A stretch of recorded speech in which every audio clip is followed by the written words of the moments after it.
16-year-old woman present कर रही है for follow-up of an abnormal pap smear test that reveals an abnormality suggestive of human papilloma virus infection. Which of the following was the likely cytopathologic finding? ठीक है, then it is कोएलोसिटिक changes, क्योंकि human papilloma virus infection में कोएलोसिटिक changes आएंगे, आपको wrinkled nucleus मिलेगा with perinuclear वैक्यूलेशन. ठीक है.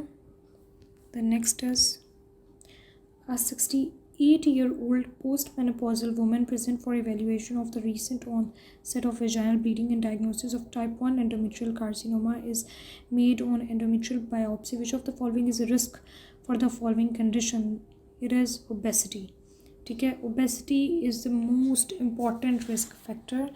ठीक है, क्योंकि ओबेसिटी में जो आपके एडिपोज टिश्यू होते हैं, ठीक है, वो कन्वर्ट कर देते हैं आपके एंड्रोजन्स को आपके एस्ट्रोजन में. ठीक है, और वो जो एक्सेस एस्ट्रोजन होता है आपका, ठीक है, वो फर्दर इंक्रीज़ करता है एंडोमेट्रियल प्रोलिफरेशन. ठीक है, जबकि type 1 endometrial carcinoma basically arise करता है एक सेटिंग जो होती है एंडोमेट्रियल हाइपरप्लेजिया की with an excess of oestrogen. ठीक है, कि एस्ट्रोजन की प्रोलॉन्ग्ड एक्सपोजर जब होता है एंडोमेट्रियल हाइपरप्लेजिया में, then it leads to the type 1 endometrial carcinoma which is endometrioid carcinoma. ठीक है, और उसका सबसे इम्पॉर्टेंट रिस्क फैक्टर है obesity.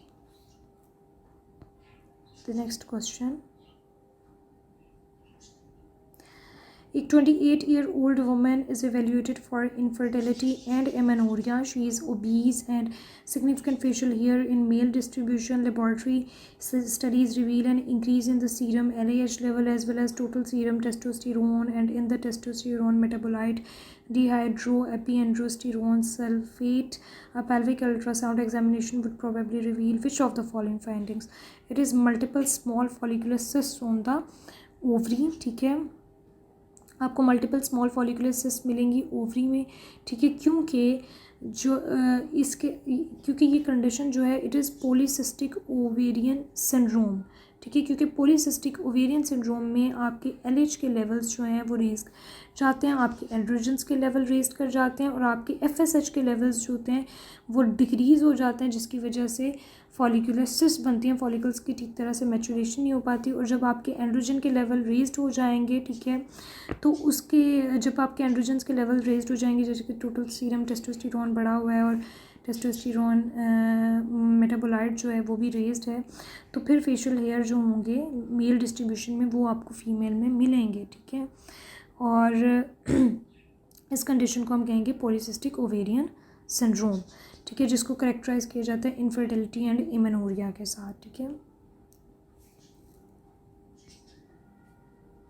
The next question is a 26-year-old woman experiences the onset of left-sided lower abdominal pain with radiation to the back and the pelvis following a negative test for the pregnancy. Abdominal radiograph show करता है एक enlarged left ovary. ठीक है, with the multiple calcifications. Laparoscopy reveals adnexal torsion and ovarian tumor. Ovarectomy is performed. Tumor is most likely the dermoid cyst. ठीक है, dermoid cyst का कैसे पता लगेगा कि एनलार्ज्ड लेफ्ट ओवरी है. ठीक है, ओवेरियन ट्यूमर है जिसके अंदर मल्टीपल कैल्सिफिकेशंस हैं.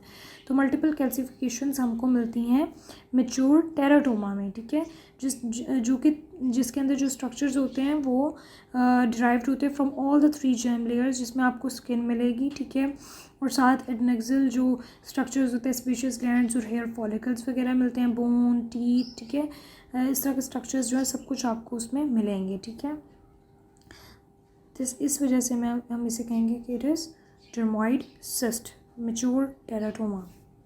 नेक्स्ट क्वेश्चन इज एक 5-year-old गर्ल है begins developing secondary sexual characteristics including pubic hair growth, breast development, यानी कि precocious जो है puberty है. Her concerned parents bring her to the pediatrician for evaluation and abdominal ultrasound examination reveals an ovarian mass. The mass is resected. Pathological examination reveals it is a granulosa cell tumor. तो कौन से histological findings जो हैं वो आपको मिलेंगी granulosa cell tumour में? तो हमें मिलेंगे कॉलेक्सनर बॉडीज़ जो कि small distinctive gland like structures होते हैं जो कि फिल्ड होते हैं एसिडोफिलिक ट्यूमर एसिडोफिलिक मटीरियल से. ठीक है, तो ये जो होते हैं बेसिकली करेक्टरिस्टिक फीचर हैं ग्रेनुलोसा सेल ट्यूमर का. ठीक है, The next question is, soon after an uncomplicated delivery at 38 weeks of gestation, a mother develops respiratory difficulties, uncontrolled vaginal bleeding progressing to shock, multi-organ failure and death. At autopsy, masses of debris epithelial squamous cells are apparent in the pulmonary microcirculation. Which of the following are the likely causes of death? It is amniotic fluid embolism. ठीक है, क्योंकि उसके अंदर आपको sudden peripartal जो है respiratory failure मिलेगा and then the patient progresses to shock and eventually death. ठीक है. Next question is, a 23-year-old woman consults an obstetrician because of the onset of vaginal bleeding in what she considered to be 5th month of pregnancy. Our examination revealed uterus to be enlarged to the size of 7th month pregnancy. Intravaginal ultrasound fails to detect a fetal heartbeat and shows a snowstorm pattern on the ultrasound. ठीक है. HCG levels जो हैं वो भी elevated हैं. तो ये finding है हाइडिटिफॉर्म मोल की, क्योंकि हाइडिटिफॉर्म मोल के अंदर यूट्रस जो है वो नॉर्मल प्रेगनेंसी में जितना उसका साइज़ होना चाहिए उससे ज़्यादा एनलार्ज हो जाता है. ठीक है. और आपको फीटल हार्ट साउंड्स जो हैं वो भी नहीं मिलते, स्नोस्टॉर्म अपीयरेंस मिलती है आपको अल्ट्रासाउंड के. HCG जो हैं वो भी रेज्ड होते हैं देन दी नॉर्मल प्रेगनेंसी. ठीक है. So the correct answer is hydatidiform mole. And that is it.